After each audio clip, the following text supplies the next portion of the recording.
Hello' everyone, good evening. আশা কৰোঁ সকলোৰে ভালে।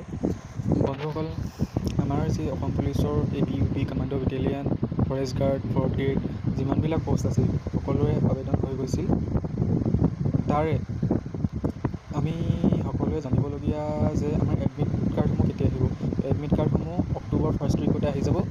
ABUP commando battalion, forest guard, fourth গ্ৰেডৰ যিমানবিলাক বিভাগ আছিলে চবৰে এডমিট কাৰ্ড আহি যাব। আৰু মেইন কথা, ইণ্টাৰভিউ কেতিয়া হ'ব? ইণ্টাৰভিউ হ'ব নৱেম্বৰ মাহৰ লাষ্টৰ পৰা ষ্টাৰ্ট হ'ব। জানুৱাৰী শেষ হোৱালৈকে আমাৰ ইণ্টাৰভিউ খতম হ'ব। ঠিক আছে। তো এতিয়া যিসকল ট্ৰেইনিং কৰিছে তেওঁলোকৰ পাছিং আউট পেৰেড হ'বই। হোৱাৰ পিছত আমি গম পাম মেইন কথাটো মানে কি, তেতিয়া মুখ্যমন্ত্ৰী ডাঙৰীয়াই যে এটা এলাউন্সমেণ্ট কৰিব যে ইমান তাৰিখৰ পৰা এডমিট কাৰ্ড আহিব। এতিয়া মেইন ডাঙৰ কথা হৈছে নিউ ভেকেঞ্চিৰ ওপৰত। নিউ ভেকেঞ্চি আহিবনে নে ভেকেঞ্চি ইয়াতে ইনক্ৰিজ হ'ব? চাওক, ভেকেঞ্চি ইনক্ৰিজ হোৱাটো ইম্পচিবল, কাৰণ ভেকেঞ্চি ইনক্ৰিজ নকৰে। লাগিলে নেক্সট আকৌ ৰিক্ৰুটমেণ্ট পাতিব, যি বিভাগত পদ খালী আছে আকৌ ৰিক্ৰুটমেণ্ট পাতিব, আকৌ ইণ্টাৰভিউ হ'ব। ভেকেঞ্চি ইনক্ৰিজ নহয়। 100% কিয় ক'ম, যদি মামাই জানে, যদি পাৰে তেতিয়াহ'লে ইনক্ৰিজ কৰি দিব, সেইটো মামাৰ কথা। তো আমি সকলোৱে এতিয়া প্ৰেক্টিছ কৰা ষ্টাৰ্ট কৰিব লাগিব। প্ৰেক্টিছৰ লগত আমাৰ মেইন কথা কি, ফিজিকেল ফিটনেছ, ষ্টাডি, বহুতখিনি আমি ষ্টাডি কৰিব লাগিব। ঠিক আছে।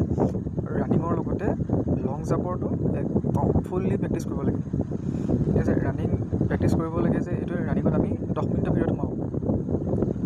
কিছুমানে কয় ৰানিংটো যেনে তেনে পাৰ হ'লেই হ'ল, লং জাম্পটো ভালকৈ মাৰিম। নহয়, ৰানিং আৰু লং জাম্প দুটাই ভালকৈ মাৰিলে নহয় মানে ৰিটেনৰ কাৰণে কোৱালিফাইড হোৱাটো 100% হয় নহয়? এতিয়া কথা হৈছে, আমি জানো যে ভেকেঞ্চি বহুত বেছি, হয় নহয়? ভেকেঞ্চি বহুত বেছি। আমাৰ সেই ভেকেঞ্চিৰ ওপৰত নহয়, আমি যি অকলে প্ৰেক্টিছ কৰি আছোঁ, আমাৰ এই এটা ভেকেঞ্চিৰ ওপৰত ডিপেণ্ড কৰিব লাগিব যে আমি এটা ভেকেঞ্চি আমাৰ নামত ল'বই লাগিব। তো খবৰটো পালে অক্টোবৰ লাষ্ট উইকত আমাৰ এডমিট কাৰ্ড আহি যাব। নৱেম্বৰ লাষ্টৰ পৰা ইণ্টাৰভিউ ষ্টাৰ্ট, জানুৱাৰীৰ শেষলৈকে, আৰু ৰিজাল্ট মাৰ্চ, এপ্ৰিল, মে' 3টাৰ ভিতৰত আহি যাব, 3টা মাহৰ ভিতৰত।